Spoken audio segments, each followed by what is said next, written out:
Vamos a ver los microorganismos que comúnmente afectan a los niños que no están vacunados.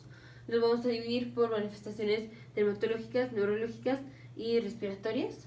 Entonces, de las manifestaciones dermatológicas vamos a tener clásicamente los rashes.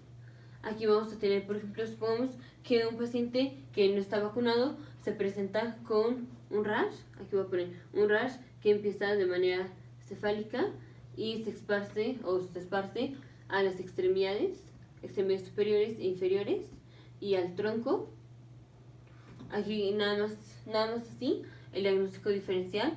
Aquí vamos a poner, va a ser por ejemplo el virus de rubéola. Ahora si nos dicen que el paciente igual tiene un rash en donde el paciente empezó de la parte cefálica, luego pasa a las extremidades y al tronco, y aparte el paciente antes tuvo coriza, conjuntivitis, bueno, puede ser conjuntivitis, rinorrea o así, o sea, como, bueno, coriza, conjuntivitis y rinorrea. Entonces aquí vamos a pensar como diagnóstico diferencial a el sarampión. Entonces recordemos que igual para rubéola y para el sarampión y para otros microorganismos, pero aquí clásicamente rubéola y sarampión, los dos empiezan con un rash que va de cefálico, se esparce al tronco y a las extremidades. Ahora en el rubéola vamos a tener, por ejemplo, linfadenopatía postauricular. El paciente también puede tener artralgia, esto ya sería un paciente, bueno, esto ya sería más en un adulto. Y aquí clásico en el sarampión tenemos coriza, tenemos conjuntivitis, podemos tener rinorrea antes de que empiece el rash, obviamente o especialmente, o lo patognomónico casi, sean los puntos de Koplik.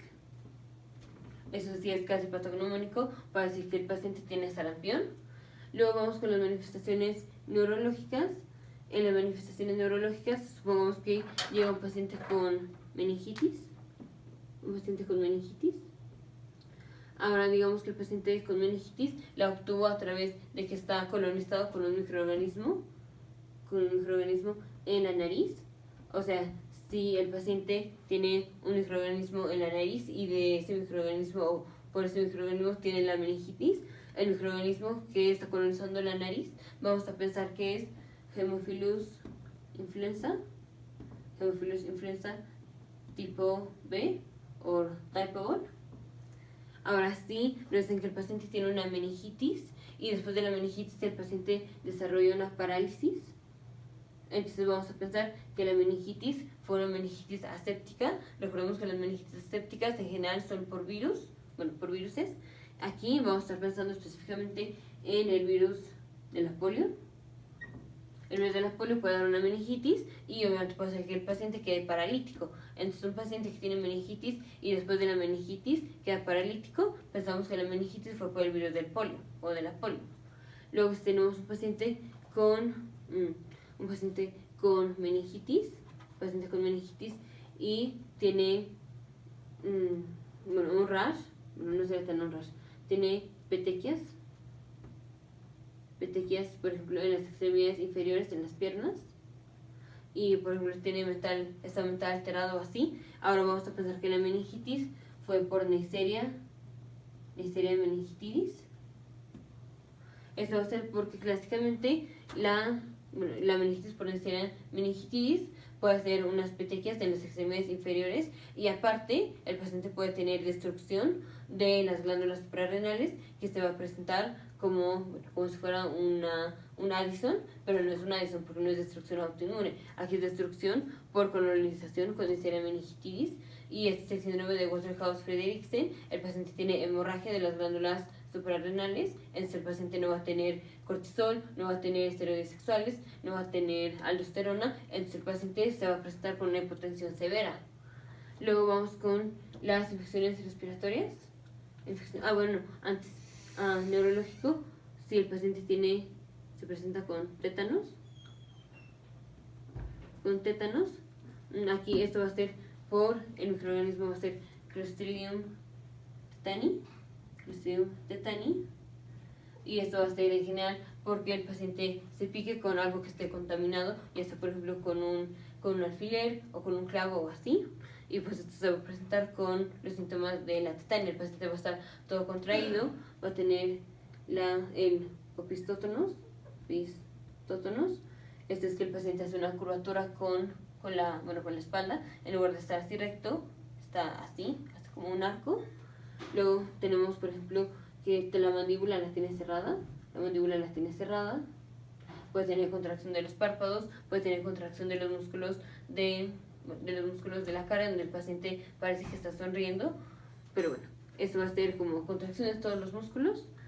Luego las infecciones respiratorias, vamos a tener, por ejemplo, si el paciente se presenta con epiglotitis,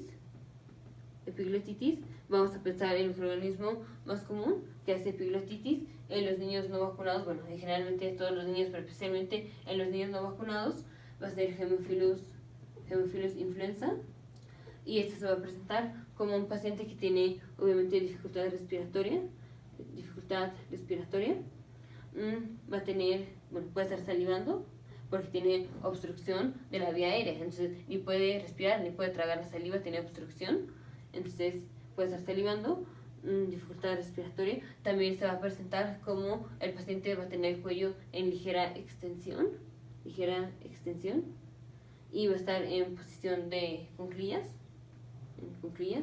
Esto es porque de esta manera el paciente respira mejor, o puede mover así la epiglotis, y entonces la epiglotis que está edematizada no está obstruyendo la vía aérea.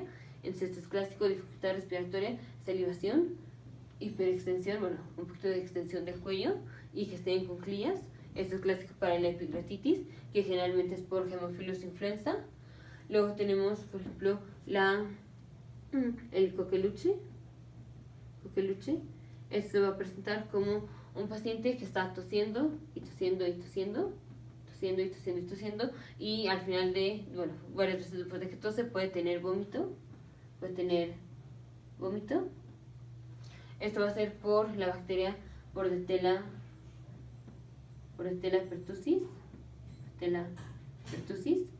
Ahora aquí clásico, el paciente antes de que empiece con este cuadro súper feo de que tose y luego tiene vómito, antes se presenta como una gripa normal, como un resfriado común, pero en general los padres de los niños creen que es un resfriado común, no lo llevan al doctor, y ya después de que pasa como 1 o 2 semanas empieza con este cuadro de que tose, y cada vez que tose, que toma aire para toser, tiene un instridor inspiratorio, que por eso se llama el whooping cough. Y después de que tose varias veces puede tener vómito. Esto es característico para Bordetella pertussis. Que nos digan, o si en la viñeta dice tos y luego vómito, en automático vamos a pensar que el paciente tiene el síndrome coqueluchoide por Bordetella pertussis. Y la otra puede ser, ya vimos, epiglotitis, síndrome coqueluchoide.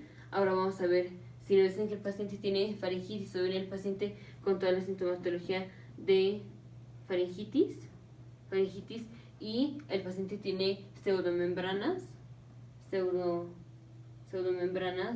grises. Esto va a ser, por ejemplo, en las tonsilas van a estar como parches grises. Aquí vamos a pensar que el paciente está infectado con Corynebacterium diphtheria.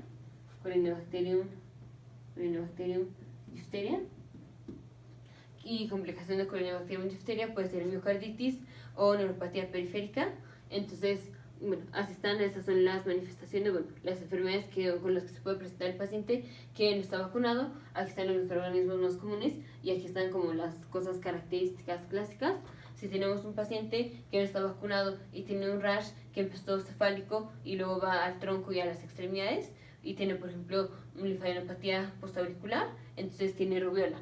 Si es un paciente que tiene igual un rash que empezó cefálico, se esparció al tronco y a las extremidades, y tuvo antes coriza, conjuntivitis, y tuvo los puntos de Koplik, entonces el paciente tiene sarampión. Si es un paciente que tiene meningitis y tiene parálisis después de la meningitis fue por polio. Si es un paciente que tiene meningitis por el microorganismo que está colonizando la nariz del paciente, lo más probable es que el microorganismo que está colonizando la nariz del paciente que le produjo la meningitis sea Haemophilus influenza tipo B. Si tenemos que el paciente tiene tétanos, tétanos es que el paciente está todo contraído, tienen opistótonos que hace un arco así. El opistótonos tiene contracciones de los músculos de la cara, el paciente parece que está sonriendo y así, que es como una risa característica. El paciente va a estar contaminado con Clostridium tetani. Si es un paciente que tiene epiglotitis, generalmente son niños como de 2, 3, 4 años, tiene epiglotitis, va a estar salivando, va a tener dificultad respiratoria severa, son síntomas de inicio súper súbito, paroxístico, y el paciente va a tener cuello un poco en extensión y va a estar en cuclillas. Esto generalmente es por Haemophilus influenza. Si el paciente tiene el síndrome coqueluchoide, esto es que el paciente está tosiendo y tosiendo y tosiendo, y cada vez que tose tiene un inhibidor respiratorio y puede ser que varias veces después de toser vomite. Esto es característico de la infección con Bordetella pertussis, que nos da el síndrome coqueluchoide. Y obviamente antes el paciente va a haber tenido como una infección respiratoria que pareciera normal, será cuasi normal, y una semana después, 2 semanas después, empieza con este cuadro. O tenemos un paciente que tiene faringitis, que tiene estado mental, ahí sería muy grave. Un paciente que tiene faringitis, tiene dolor de garganta, tiene fiebre, tiene malestar generalizado, no quiere hacer nada, pues porque le duele. Y si el paciente tiene pseudomembranas grises en las tonsilas, entonces característico, vamos a decir que está infectado con Corynebacterium diphtheriae. Entonces, cada vez que aparezca esto en una viñeta lo vamos a asociar con estos microorganismos, a menos que tengamos ya información adicional. Pero si nada más nos dicen así estos síntomas, los vamos a asociar con estos microorganismos. Te vemos en el siguiente video.